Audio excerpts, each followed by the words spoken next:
MPs are demanding a gag on Gary Lineker during the lead-up to the general election. Pressure last night was mounting on the BBC over the Match of the Day host's political bias.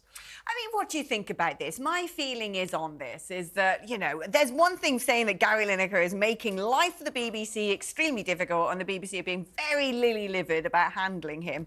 But I think Conservative MPs go, well, he must be gagged. It's a little bit prickly and a little bit wimpy on their behalf, surely. It's a difficult one, this, Alex, because I quite like Lineker. I'm a Spurs fan. I like the guy for what he did for the Spurs fan? Spurs fan. Get out of the studio. I'm not going to be invited back now. You never told me that. I think it's difficult for Gary Lineker because either he is on the taxpayer or the licence fee payers. It's the tax, yeah. And therefore, you have to be impartial. People will say, yeah, but he's only doing sport. He's not doing political programming. He is still part of a public institution in the BBC. So I do think there has to be rules for him. And if he doesn't like it, he can give up his great big fat paycheck and tweet all he wants and do whatever the hell he wants. The conundrum here, Ben, is that the same people who are calling for him to be gagged in the run-up to the election. And I get that because it is a problem in terms of the BBC, unbiased charter.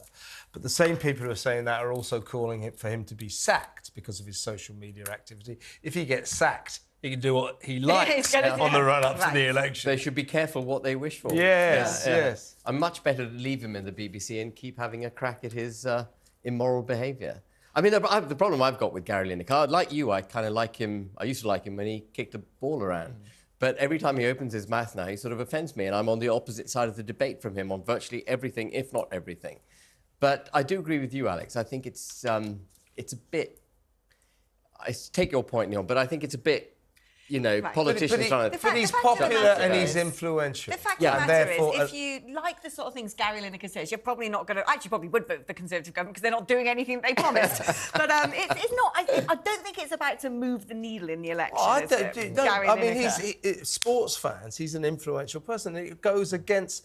It is against the BBC grain that a big BBC star with an influential following due to his sports role there, he's the top sports broadcaster there, is tweeting away about evil Tories and they're Nazis and things like that. In the run-up to the election, I'm all for freedom of speech, but in terms of the BBC, that would just be wrong. Has he answered yet why he took Qatari shekels to go out... No.